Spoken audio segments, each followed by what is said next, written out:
When I say I am not one of them stylists, I stand on it, and you is not finna approach me as if I'm one of them stylists. I truly understand that some people really do be giving these clients the runaround. They play games, they tell them to come at such and such time, and then they stand them up. But like I said, baby, I'm not one of them, and my clients gonna forever vouch for me.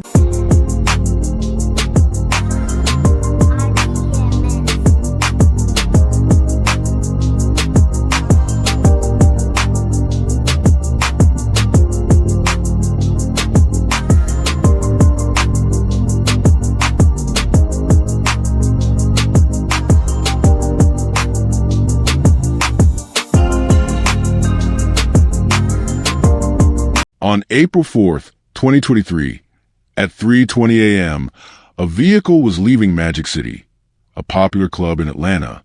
Suddenly, shots rang out from another car in a drive-by shooting. Inside the vehicle was popular hairstylist Camryn Price. She was struck by gunfire. The driver was injured by flying glass, but was not shot. Emergency responders arrived quickly, and Camryn was rushed to the hospital. Despite medical efforts, she died shortly after. The shooting appeared random and unprovoked. No clear motive was immediately known. This was not a case of mistaken identity or gang violence. At least that was what the first report suggested. But investigators uncovered a surprising fact.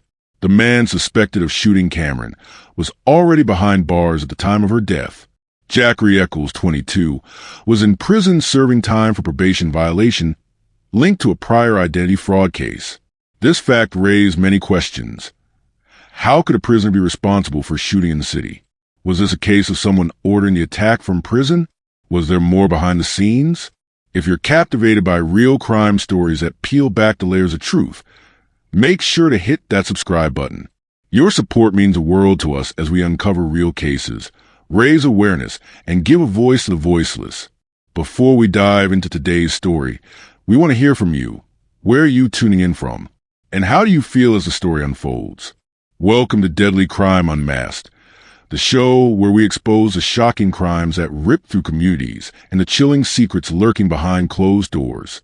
These are real people, real events, real consequences. Don't forget to subscribe and activate notifications. You won't want to miss the gripping story that's coming up. Now, let's dive in. Family and friends of a 21-year-old woman who was shot and killed gathered today to honor her. Camryn Price's family held an event commemorating the start of the Camryn Olivia Foundation after the Chester County woman was killed last year. WCNC Charlotte's Anna King spoke to the family about how they're honoring her. Family and friends gathered Saturday to remember the life of 21-year-old Camryn Olivia Price. She had a big impact in the Chester community and other surrounding communities, so it's good to see some of her old clients, friends, family members, people from church. Our daughter was all about, making people feel good, putting smiles on people's faces, making them feel beautiful on the inside as well as outside. Unfortunately, of course, her life got cut short, and so we just decided to do something in honor of her and her memory to continue her legacy. Camryn Olivia Price was a 21-year-old African-American woman from Lancaster, South Carolina. She was born in the early 2000s, though her exact birth date was not publicly disclosed. She grew up in Lancaster, a small city located in the northern part of South Carolina, not far from the North Carolina border. Lancaster is a quiet town with a population of around 10,000 people, where many families know each other and local businesses are part of everyday life. Camryn attended school in the Lancaster County School District. She went through the standard public education system, starting from elementary school and continuing through high school. Although specific school names were not released, it's likely that she attended one of the local high schools in Lancaster County. During her high school years, she began to develop a strong interest in hairstyling and beauty care. While still a teenager, Camryn began experimenting with hair techniques, such as braiding, wig installation, and lace adhesive methods. Lace adhesive is a common product used to secure wigs to the scalp, and it requires careful application for natural-looking results. This area became her specialty.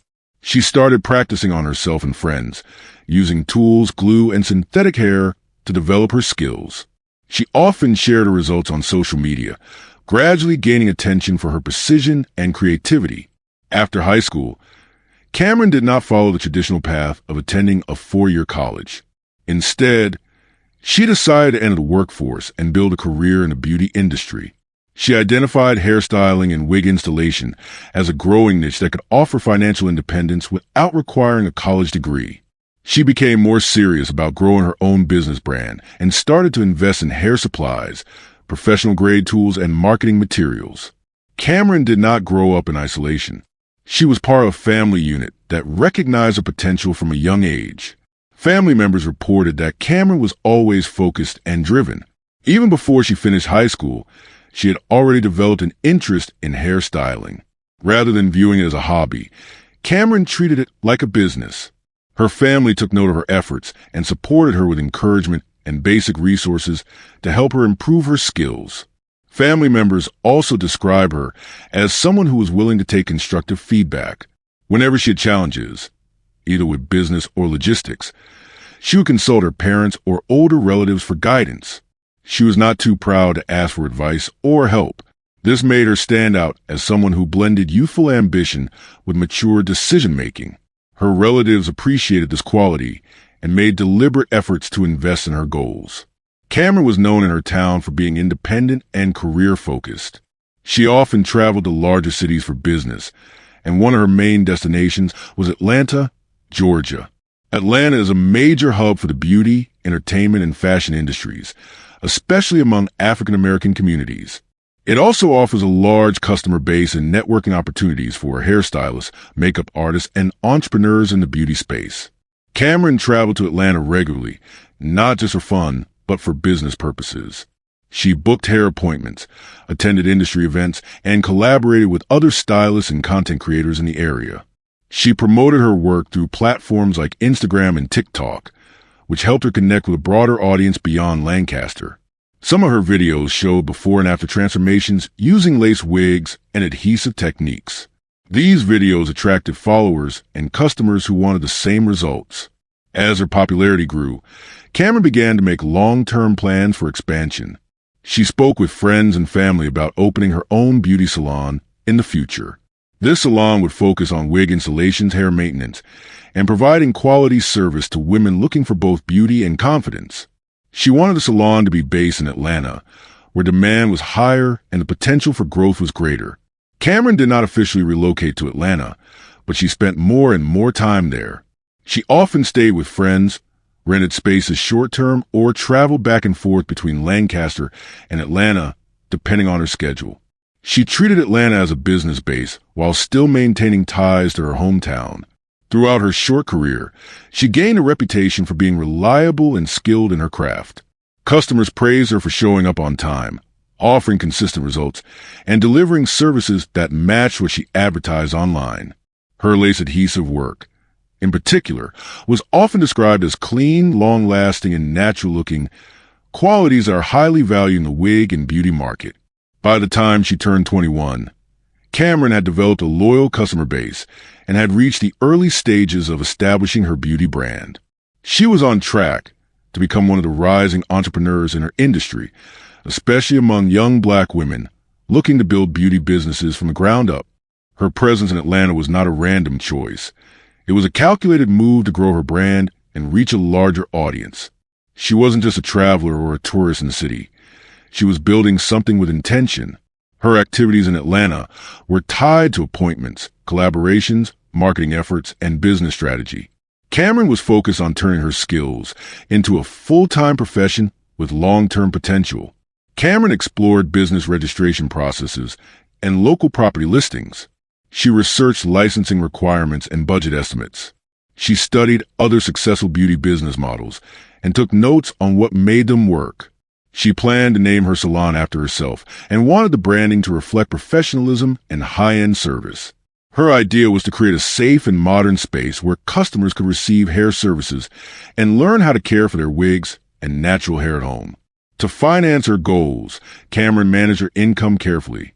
She reinvested a portion of her earnings into supplies, product restocks, and marketing. She avoided unnecessary expenses and looked for deals on bulk beauty products. She also began looking into small business loans and grant opportunities for young entrepreneurs. She intended to use the funds to secure a commercial space in a busy part of town where foot traffic would increase exposure. By early 2023, Camryn had established a strong presence in the local beauty scene. Her work had been featured on local blogs, and she had collaborated with influencers who promoted her services. Her following included both clients and fellow beauty professionals who viewed her as a reliable and innovative hairstylist.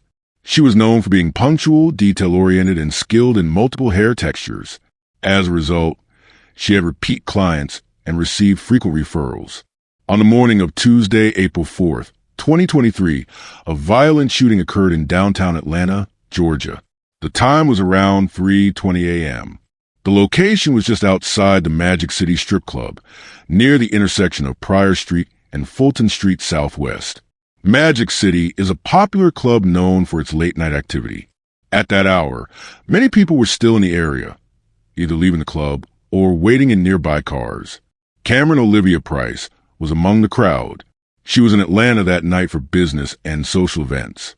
At the time of the incident, she was a passenger in a vehicle sitting on the right-hand side. She and the driver were leaving the area after spending time at Magic City. As their car moved along the street, a sudden and unprovoked drive-by shooting took place.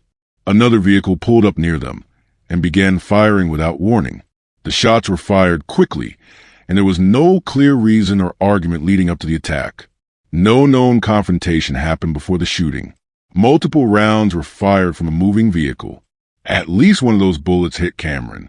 The bullet entered the car and struck her critically. She was immediately wounded. Reports say she had no chance to react or defend herself. It happened in seconds. The driver of the car Camryn was in was also injured. However, the driver was not shot directly. Instead, they were cut by flying glass and metal caused by the impact of the bullets. The gunfire shattered windows and sent debris through the vehicle.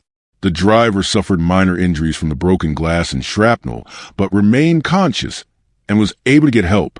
After the gunfire stopped, the shooter's vehicle fled the scene.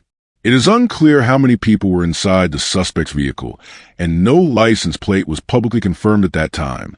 Witnesses in the area reported hearing the shots and seeing a car speed away. Emergency services responded quickly. The 911 calls were made immediately after shooting, and police officers arrived within minutes. Paramedics also arrived on the scene to provide medical assistance. Camryn was found unresponsive but still breathing at the scene. She was given urgent medical treatment on site and then transported by ambulance to Grady Memorial Hospital, one of the largest trauma centers in the Atlanta area. Once at the hospital, doctors and trauma staff worked to save her life. However, due to the location and severity of the gunshot wound, Camryn was pronounced dead shortly after arriving at the hospital. The specific time of her death was not made public, but she did not survive the emergency treatment. Law enforcement officials secured the crime scene and began collecting physical evidence. They marked bullet casings, checked for any damage to surrounding structures or nearby vehicles, and preserved potential forensic material. Police officers also began canvassing the area for potential witnesses. Nearby business owners, patrons, and residents were questioned about what they saw or heard around the time of the shooting. Investigators pulled surveillance footage from nearby businesses and traffic cameras. They reviewed hours of video footage to identify vehicles in the vicinity during the time frame of the crime. Several possible leads were analyzed. Footage showed what appeared to be a dark-colored vehicle slowing down near the scene before shots were fired. Investigators noted that this vehicle quickly left the scene after the incident, which raised suspicions. Initially, the shooting appeared to be a random act of violence. There was no clear evidence that Camryn Price was a specific target. Authorities did not identify any known disputes, altercations, or confrontations before the shooting. No verbal exchange or warning preceded the attack. Because of this, the case was treated as a possible random shooting or mistaken identity incident. As the investigation progressed, detectives working the case received new information from internal databases and collaborative intelligence shared with other law enforcement agencies. Ballistic evidence from the crime scene was entered into the National Integrated Ballistic Information Network to check for matches with any previously recovered firearms used in other crimes. This led investigators to look into known individuals with firearm-related offenses or histories of violent behavior. Eventually, authorities identified a suspect, Jacori Echols, a 22-year-old male with a prior criminal record. Further investigation revealed that Echols was already incarcerated at the time of the discovery. He was serving a sentence at Jackson State Prison for violating probation related to an earlier conviction. That conviction dated back to 2019 and involved financial identity fraud.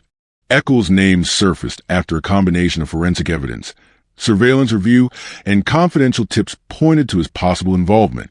Although details of the exact evidence linking him to the scene were not made public, police confirmed that Echols was placed under arrest and formally charged in connection to the killing of Camryn Price. His charges included murder, aggravated assault, and possession of a firearm by a convicted felon. Because Echols was already in custody for another offense, the arrest process occurred within the prison system. Warrants were issued, and Echols was officially notified of the new charges while in Jackson State Prison. He was later transferred into the custody of Fulton County for processing on the murder charge. Authorities emphasized that the investigation remained open. Although Echols had been charged, police continued to gather evidence to determine whether the shooting was truly random or if Camryn had been targeted for reasons not yet uncovered. Investigators did not rule out the possibility of additional suspects or accomplices. They also did not immediately disclose the motive behind the attack. The case drew attention because of its unexpected developments. It began as what looked like a senseless and unprovoked crime, only for authorities to later find out that the suspected shooter was already behind bars. The situation raised questions about how Echols could have been involved in the shooting while being incarcerated shortly afterward, and whether other crimes connected to the same weapon might be involved. As of the latest updates, no other individuals have been arrested in connection with Camryn's death. Investigators urge members of the public to come forward with any additional information.